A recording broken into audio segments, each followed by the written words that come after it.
माझी ताई चालली गेली. पण मला नंतर माहिती पडलं लगेच पाठवणं घ्यायला चुकीचं होईल. मग मी प्रसंग बघत होतो.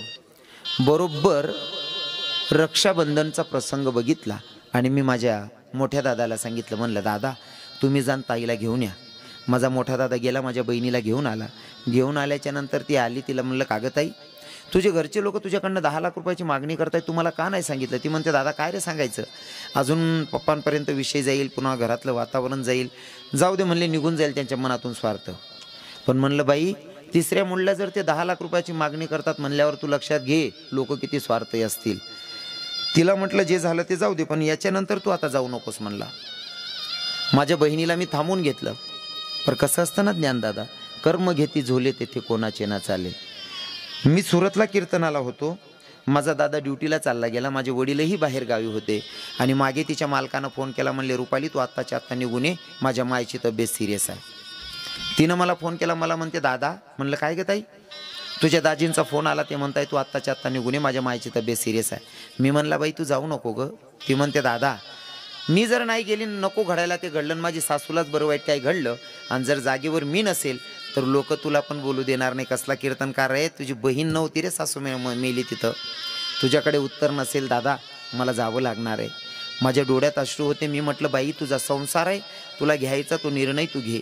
माझी ताई गेली. ताई बहिणी हो, माझी ताई गेली त्या दिवशी त्या नराधमानं स्वयंपाक वगैरे करून घेतला आणि 11 साडे11 वाजेच्या सुमारास विचारलं रुपाली पैसे आणलेत का? गाव पूर्ण शांत होतं. विचारलं रुपाली पैसे आणलेत का? माझ्या ताईनं सांगितलं तुम्ही एवढा घाईघाई कॉल केला. माझा लहान दादा गुजरातमध्ये कीर्तनाला होता, मोठा दादा ड्युटीला होता, वडील बाहेर गावी होते. तुम्ही तुमच्या मायची तब्येत सिरियस सांगितली म्हणून मी घाईघाई निघून आली. काही लोकांच्या मनासारखं होत नाही. स्वार्थापोटी 1-2 चापट मारली असती तर आपल्याला काही वाटलं नसतं. पर त्या नराधमानं मारायला सुरुवात केली. ताई त्या नराधमानं मारायला सुरुवात केली. बोलू नका. त्या नराधमानं मारायला सुरुवात केली.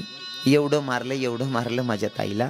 मारता मारता माझ्या बहिणीचे 2 हातही तोडले आणि 2 पायही तोडले. ताई 2 हातही तोडले, 2 पायही तोडले. एखादा उपवाशी पोटी भिकारी जसा भीक मागतो ना, ताई 2 दिवसापासून पोटाला अन्न नाही, कोणाकडे शिडी भाकर असन तर द्या ना. तो उपवाशी पोटी भिकारी जसा भीक मागतो तशी माझी ताई त्या नराधमाकडनं आयुष्याची भीक मागत होती. धनी 10 नाही 20 लाख रुपये द्यायला सांगते, पण मला मारू नका हो, मी तुमच्या पाया पडते ना.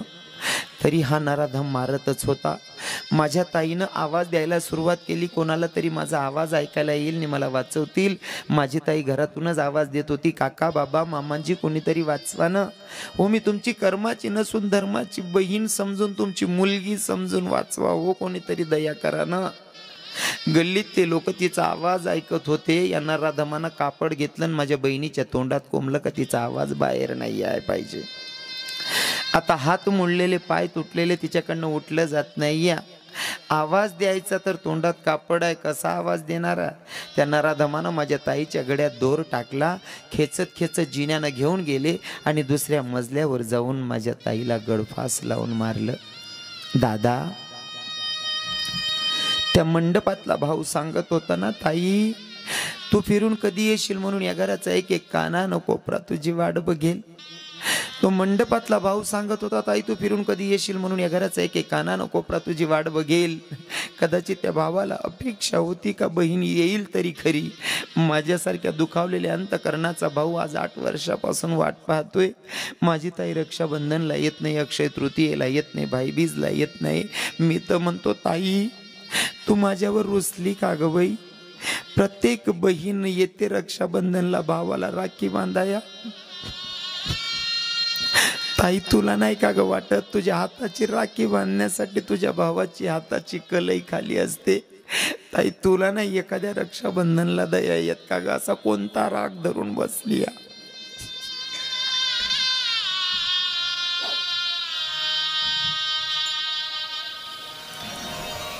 दादा ज्याचं जडतं ना हे त्यालाच कळतं हो, इतरांना नाही ते कळायचं. प्रत्येक रक्षाबंधनला, प्रत्येक अक्षय तृतीयेला वाट पाहतोय. कदाचित माझ्यावर रुसली असन की काय. तो मंडपातला भाऊ सांगत होता, ताई तू फिरून कधी येशील म्हणून या घराचा एक एक कानानं कोपरा तुझी वाट बघेल गे दीदी. दादा मी प्रत्येक माईला आणि प्रत्येक बापाला एकच विनंती करेल, पोरींचे लग्न संबंध जुळवत असताना फक्त श्रीमंती बघू नका हो, पोरं संस्कारी बघा मगच मुली द्या. आज रविकिरण महाराज 2 तास तुम्हाला हसवणारा मुलगा, जेव्हा पण बहिणीची आठवण येते ना 2-2 तास रडत बसतो.